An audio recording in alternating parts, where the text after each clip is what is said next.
Et si nous n'étions pas seuls dans l'univers? C'est une question que les humains se posent depuis la nuit des temps. Quand on regarde le ciel étoilé, il est difficile de ne pas s'interroger.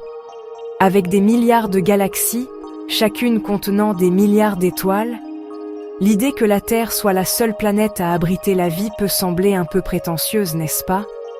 Cette interrogation n'est pas seulement une rêverie de poète ou de cinéaste.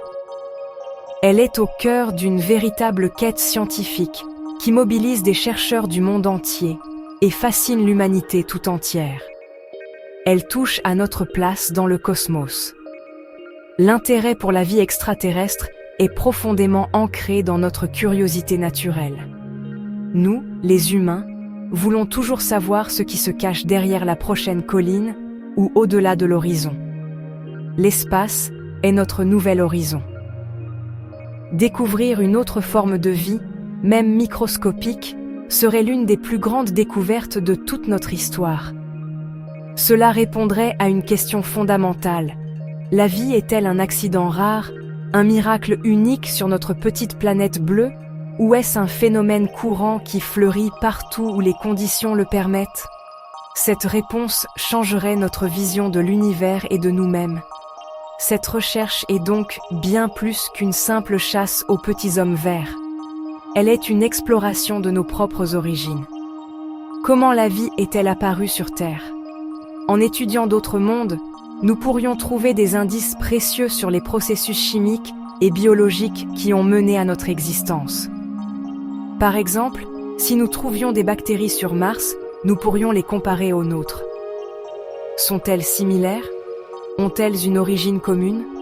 Comprendre la vie ailleurs, c'est mieux comprendre la vie ici, sur la Terre. Pour les scientifiques, cette quête est l'un des plus grands défis intellectuels. C'est un domaine où la physique, la chimie, la biologie et l'astronomie se rencontrent. Les chercheurs ne s'attendent pas forcément à trouver des civilisations avancées qui nous enverraient des messages. La plupart des recherches se concentrent sur des signes de vie beaucoup plus simples, comme des micro-organismes. Trouver ne serait-ce qu'une seule bactérie fossilisée sur une autre planète serait une révolution scientifique. Cela prouverait que la vie n'est pas une exclusivité terrestre et que l'univers est peut-être bien plus vivant que nous l'imaginons. Pour organiser cette recherche, les scientifiques ont créé une discipline passionnante, l'astrobiologie. C'est une science qui étudie l'origine, l'évolution et la distribution de la vie dans l'univers.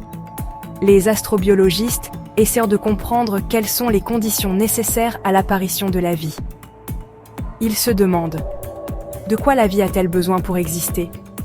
Sur Terre, la vie a besoin d'eau liquide, d'une source d'énergie comme le soleil et d'éléments chimiques comme le carbone. Les chercheurs partent donc du principe que ces ingrédients pourraient être nécessaires ailleurs aussi. C'est leur recette de base pour chercher la vie. Grâce à des télescopes de plus en plus puissants, nous avons fait des découvertes incroyables ces dernières années. Nous avons trouvé des milliers de planètes en dehors de notre système solaire. On les appelle des exoplanètes. Certaines de ces exoplanètes se trouvent dans ce que l'on appelle la zone habitable de leur étoile. C'est une région ni trop chaude, ni trop froide, où la température permettrait à l'eau d'exister à l'état liquide à la surface de la planète. C'est une condition que l'on juge essentielle pour la vie telle que nous la connaissons. Chaque découverte d'une de ces planètes est une nouvelle piste passionnante à explorer. Les scientifiques s'appuient aussi sur des théories pour guider leurs recherches. L'une d'elles est le principe d'habitabilité, qui cherche à définir les critères qui rendent une planète capable d'accueillir la vie. Une autre idée fascinante est la théorie de la panspermie. Cette théorie suggère que la vie pourrait voyager d'une planète à l'autre, par exemple à bord de météorites. Des micro-organismes très résistants auraient pu être éjectés de leur planète d'origine suite à un impact d'astéroïdes, survivre au voyage dans l'espace et ensemencer une autre planète. Peut-être que la vie sur Terre vient d'ailleurs, ou que la vie terrestre a essaimé sur Mars. Bien sûr, notre propre système solaire reste un terrain de jeu privilégié. Les chercheurs pensent que la vie pourrait exister tout près de nous. Pas forcément à la surface, mais peut-être sous la glace. Par exemple, sur Mars, nous savons qu'il y a eu de l'eau liquide dans le passé, et il y en a encore sous forme de glace aujourd'hui. D'autres mondes, comme Europe, une lune de Jupiter, ou Encelade, une lune de Saturne, cachent probablement de vastes océans d'eau liquide sous une épaisse couche de glace. Ces océans souterrains pourraient être des endroits parfaits pour que la vie se développe, à l'abri des radiations de l'espace. Pour vérifier toutes ces hypothèses, il ne suffit pas de regarder, il faut y aller. C'est pourquoi nous envoyons des missions spatiales, de véritables explorateurs robotiques, vers les destinations les plus prometteuses. Sur Mars, par exemple, le robot Perseverance de la NASA est à l'œuvre. Ce n'est pas un simple véhicule. C'est un véritable laboratoire de géologie sur roues. Sa mission principale est de chercher des traces de vie anciennes, ce qu'on appelle des biosignatures. Il prélève des échantillons de roches qui pourraient contenir des fossiles de microbes et les met de côté pour qu'une future mission puisse les rapporter sur Terre. Mais Mars n'est pas notre seule cible. Les lunes glacées de Jupiter et de Saturne excitent beaucoup l'imagination des scientifiques. La NASA prépare la mission Europa Clipper, qui survolera la lune Europe des dizaines de fois pour analyser sa surface glacée et confirmer la présence de son océan souterrain. Elle cherchera aussi des geysers qui pourraient cracher de l'eau de cet océan dans l'espace. L'Agence spatiale européenne a aussi sa propre mission, JUICE, qui est déjà en route pour étudier les lunes de Jupiter. Ces sondes sont nos yeux et nos mains à des centaines de millions de kilomètres de la Terre. Et si la vie que nous cherchons était non seulement intelligente, mais aussi capable de communiquer? C'est le pari du programme SETI, Search for Extraterrestrial Intelligence. Depuis des décennies, les scientifiques du SETI utilisent d'immenses radiotélescopes pour écouter le ciel. Ils cherchent des signaux artificiels, des messages qui ne pourraient pas être produits par des phénomènes naturels comme les étoiles ou les galaxies. Pour l'instant, ils n'ont rien trouvé de concluant, mais la recherche continue. C'est comme chercher une aiguille dans une botte de foin cosmique, mais si on ne cherche pas, on est sûr de ne jamais rien trouver. Toutes ces missions, qu'il s'agisse de robots qui roulent sur Mars ou de télescopes qui écoutent les étoiles, sont des projets de longue haleine. Ils coûtent cher, demandent des années de préparation et beaucoup de patience. Le robot Perseverance a mis 7 mois pour arriver sur Mars. La sonde JUICE mettra 8 ans pour atteindre Jupiter. Ce sont des efforts qui s'étendent sur plusieurs générations de scientifiques. Mais chaque donnée, chaque image, chaque analyse nous rapproche un peu plus de la réponse à cette grande question de nos origines et de notre place dans l'univers.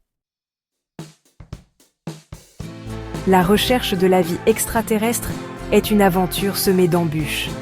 Le plus grand défi est sans doute celui des distances. L'univers est immense, inimaginablement grand. L'étoile la plus proche de notre Soleil, Proxima du Centaure, est à plus de 4 années-lumière. Cela veut dire que même en voyageant à la vitesse de la lumière, il nous faudrait 4 ans pour y aller. Les exoplanètes potentiellement habitables que nous découvrons sont des dizaines, des centaines, voire des milliers d'années-lumière de nous. Envoyer une sonde là-bas est, pour l'instant, totalement hors de notre portée technologique. Nous devons nous contenter d'observer de très loin. Un autre grand défi est de savoir quoi chercher. Nous ne connaissons qu'un seul exemple de vie, la vie sur Terre. Toutes nos recherches sont basées sur ce que nous savons de la biologie terrestre. Nous cherchons de l'eau, du carbone, des planètes qui ressemblent à la nôtre. Mais la vie ailleurs pourrait être complètement différente. Elle pourrait être basée sur une autre chimie, comme le silicium.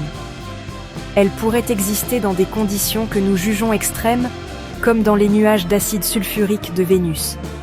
Le risque est de passer à côté d'une forme de vie parce qu'elle ne correspond pas à nos attentes.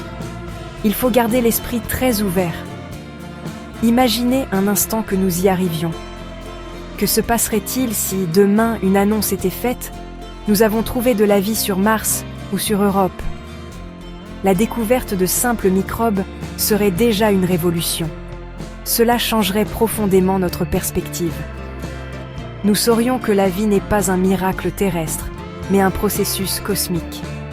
Cela aurait des implications immenses pour la science, la philosophie et même la religion. Nous devrions revoir notre place dans l'univers. Nous ne serions plus le centre de tout, mais juste une branche d'un arbre de vie bien plus grand. Cette découverte nous unirait en tant qu'espèce. Face à l'existence d'autres formes de vie, nos différences nationales ou culturelles pourraient sembler bien petites. Cela nous inviterait à réfléchir à ce que signifie être humain et à notre responsabilité en tant qu'habitants d'une planète vivante. Trouver la vie ailleurs nous obligerait à nous regarder nous-mêmes d'un œil nouveau.